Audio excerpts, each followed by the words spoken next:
excited about for this Friday's action in college basketball. Oh, I'm so happy I can't even feel my arms! In this video, I'll be sharing all of my best bets for action happening Friday, March 25th. Let's make these books pay up. It's to Jenkins, the Drew for the win! Good! He did it! Bryce Drew did it! Hey guys, welcome back. I'm Sports Dave. I'm one of the ambassadors to the BettorOff community. The BettorOff app is absolutely free to download and use. It's designed by sports bettors for sports bettors to give you an edge against the sports book. With this app, you can shop through a long list of the biggest sports books in the industry to find the best odds, which gives you the best chance of making the most out of your best bets. Sports books make a ton of money from people that are careless and don't worry about where they get their numbers. They operate their business like a well-oiled machine. If you want to stand any chance of turning profits, you would do well to start documenting your picks to understand your own strengths and weaknesses. So download the app, and if it's your first time, make sure you use the promo code DAVE for a nice little bonus. You can also follow my profile to receive notifications whenever I make other picks on the app. But if you prefer to get my picks in video form on YouTube, make sure you subscribe. Very important though, you have to tap that bell after you've subscribed. I start working on each video when the lines come out, and most of the time, I'm posting a few hours before the games actually start. What does that mean to you?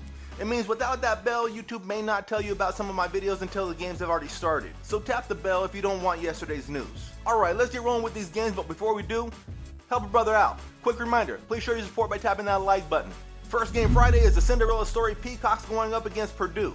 The Boilermakers are 12.5 point favorites, and the total opened at 137 and has dropped down as low as 135 with some books. I'm sure the entire state of Kentucky is not too fond of the Peacocks at this moment. But some school coming out of the crevice of Jersey City just to destroy everyone's bracket is what makes March so fun. These Peacocks have spread their wings. I am a peacock! You gotta let me fly! Unfortunately, Peacocks don't fly, and I feel pretty confident that they won't be flying by Purdue this Friday. I feel that this bracket is ripe for the taking for Purdue now. They should handle business here, and to be able to do that and rest some guys would be ideal. They really do have a massive size and athletic advantage over these guys. I'm not a fan of laying that many points, however, because of the potential of a backdoor cover, but I do like the total to go over 135. I think Purdue scores in the 80s, and I'll just hope that the Peacocks pull their weight. And if it seems like I've said Peacock during this portion of the video a lot, well, how often am I going to get the chance to say Peacocks again on this channel legitly?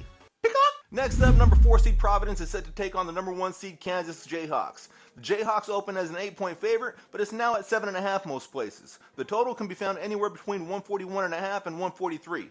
Definitely do some shopping on that total. I really like this Providence team. They are deep with seniors at pretty much every position.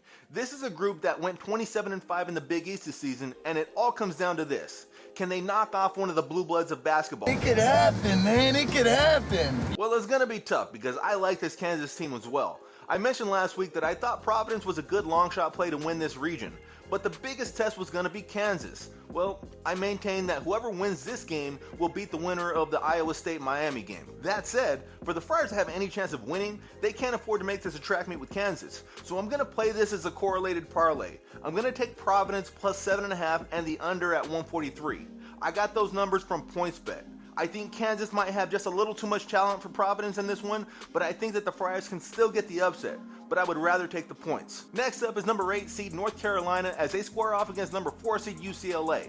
The Bruins are giving up anywhere between 2 and 2.5 depending on where you look, and the total's holding pretty steady at 141.5. I also predicted UCLA as one of my long shot plays to come out of this region.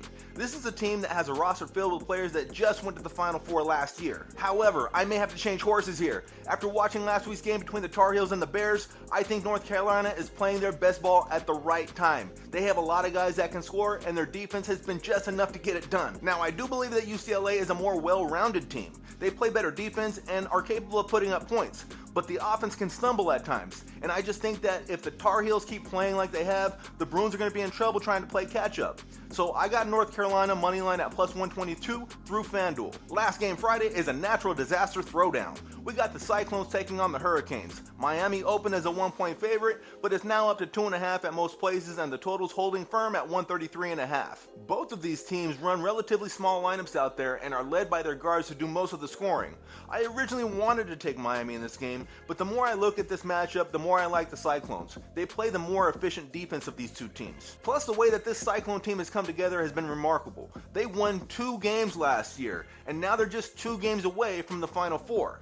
I doubt they get that far, but I'm gonna bet on them to win this game straight up on the money line at plus 125. I really think this is a coin flip game. If I can get plus 125 odds on a coin flip, I'll take that all day. Alright guys, I am pretty much working around the clock to keep the content coming out, sharing all of my best bets. I would very much appreciate your support by tapping that like button. I will be working on videos for the Elite 8 round this weekend as well, so if you want to catch up with me, I put out everything as soon as I get all the numbers sorted out.